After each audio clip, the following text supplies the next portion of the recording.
Hello and नमस्कार दोस्तों। यहाँ पे हम लोग बीपीएससी टीआरई 4.0 के लिए प्रिपरेशन कर रहे हैं और यहाँ पे हम लोग देखेंगे ज्योग्राफी के मॉक टेस्ट। ठीक है, 8 क्वेश्चन लेके आया हूँ, बहुत ही इंपॉर्टेंट एससीईआरटी के बुक से लेके आया हूँ, जो आने वाले आगामी परीक्षा के लिए बहुत ही इंपॉर्टेंट हो सकता है। यही सेम टू सेम क्वेश्चन आपको देखने के लिए मिल सकता है। तो चलिए स्टार्ट करते हैं।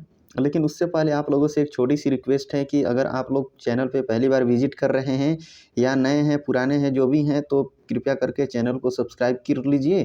ठीक है, और वीडियो को लाइक करते रहिए। ठीक है, ये मैं आपको बता दूं कि मेरा सिलेक्शन बीपीएससी टीआरई 3 में हो गया है। ठीक है, बीपीएससी टीआरई 3 में मेरा सिलेक्शन हो गया था और मैंने उसमें इसी स्ट्रेटजी से इसी तरह पढ़ाई करके 103 स्कोर किया था। ठीक है, तो चलिए मैं भी आप लोगों को स्ट्रेटजी बताता हूँ कि आप लोग को कैसे क्या करना है, और यहाँ पे आपके लिए बहुत ही इंपॉर्टेंट क्वेश्चन लेके आया हूँ।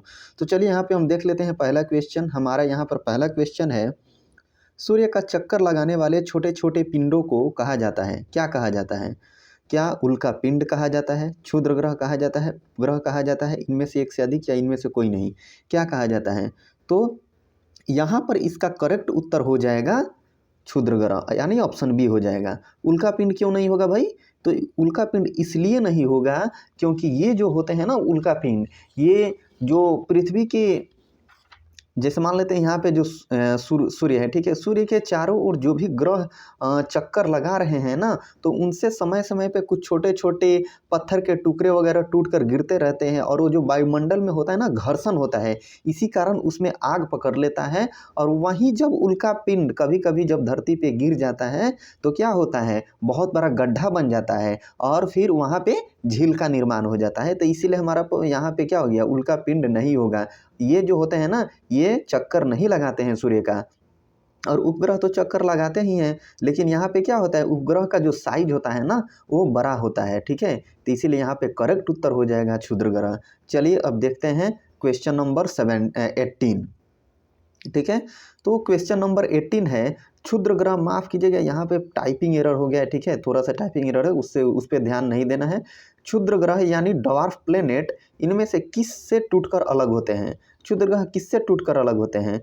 तो क्या तारों से, ग्रहों से, उपग्रहों से, इनमें से कोई नहीं, या इनमें से एक से अधिक? ठीक है, तो यहाँ पर हमारा करेक्ट उत्तर होगा तारों से, यानी ऑप्शन ए हो जाएगा। ठीक है, क्यों?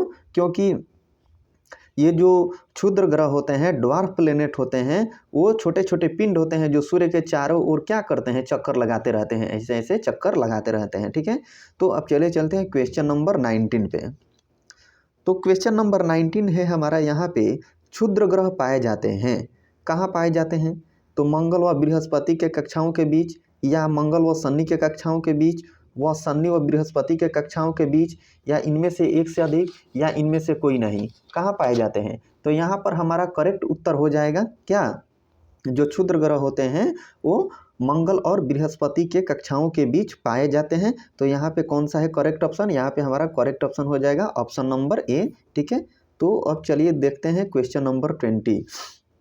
क्वेश्चन नंबर 20 कह रहा है कि सबसे बड़ा क्षुद्र ग्रह है, क्या टाइटन है, या सीरस है, या गैनीमीड है, या इनमें से एक से अधिक, या इनमें से कोई नहीं?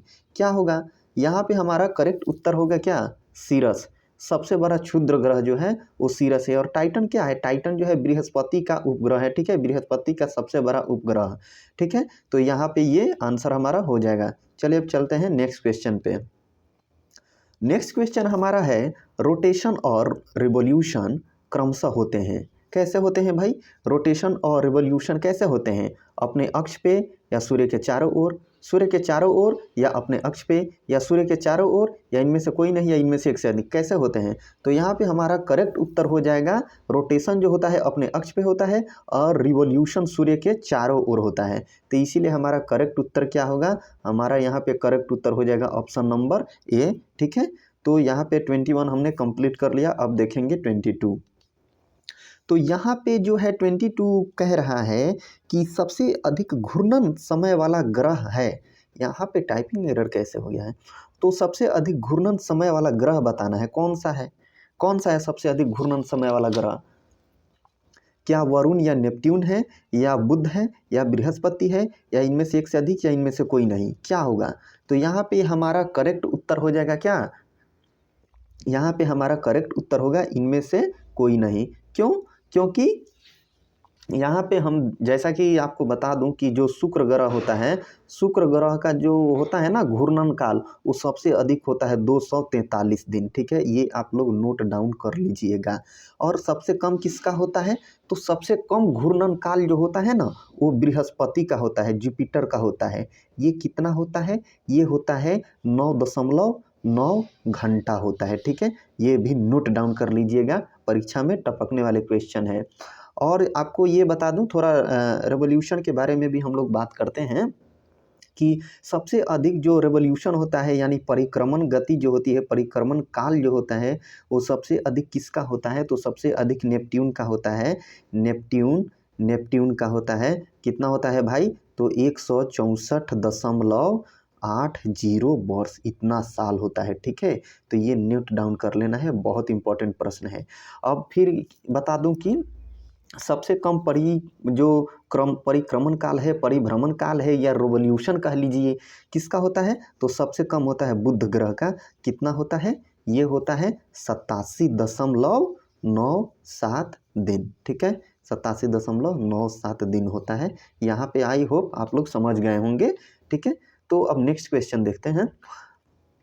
नेक्स्ट क्वेश्चन है हमारा, सबसे कम घूर्णन समय वाला ग्रह है। सबसे कम घूर्णन समय किसका है? अभी तो बताया ना हमने। तो सबसे कम घूर्णन समय हमारा यहाँ क्या हो जाएगा? बृहस्पति का हो जाएगा। यहाँ पे कोई दिमाग ही नहीं लगाना है, ये तो एकदम इजी क्वेश्चन था। ठीक है, अब क्वेश्चन नंबर 24 देख लेते हैं। क्वेश्चन नंबर 24 है, घूर्णन करते हुए सूर्य के चारों ओर एक चक्कर पूरा करने का काल कहलाता है, क्या कहलाता है? क्या घूर्णन काल कहलाता है, परिभ्रमण काल कहलाता है, परिक्रमण काल कहलाता है, या इनमें से एक से अधिक, या इनमें से कोई नहीं? तो यहाँ पर हमारा करेक्ट उत्तर क्या हो जाएगा? यहाँ पर हमारा करेक्ट उत्तर हो जाएगा ऑप्शन नंबर डी, यानी इनमें से एक से अधिक। क्यों भाई? तो क्योंकि जो यहाँ पे सन है और ये उसका ऑर्बिट हो गया, ग्रहों का ऑर्बिट हो गया। तो जब ग्रह यहाँ से चलते हैं ना, ऐसे ऐसे घूमते हुए, अपने अक्ष पे घूमते हुए, जब सूर्य के चारों ओर चक्कर लगाते हैं, तो उसको क्या बोलते हैं? रिवोल्यूशन बोलते हैं, जिसको हिंदी में परिभ्रमण भी कहते हैं और परिक्रमण भी कहते हैं। ठीक है, तो इसीलिए यहाँ पे ऑप्शन नंबर डी करेक्ट उत्तर हो जाएगा। आई होप इतना आप लोगों को समझ आ गया होगा, और हम लोग फिर कंटिन्यू करेंगे इस सीरीज को। ठीक है, ये सारे SCRT के प्रश्न हैं, और आप लोग नोट्स बनाते रहिएगा।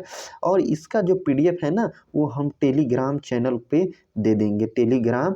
ठीक है, टेलीग्राम पे दे देंगे, वहाँ से आप लोग इसको प्रिंट आउट मार लीजिएगा। ठीक है, और फिर प्रैक्टिस कर लीजिएगा, क्योंकि इस बार BPSC पार करना है भाई। ठीक है, चलिए मिलते हैं ऐसे ही प्रैक्टिस सेशन के साथ। वीडियो कैसा लगा आप लोग कमेंट सेक्शन में ज़रूर हमें बताते रहिएगा। ठीक है।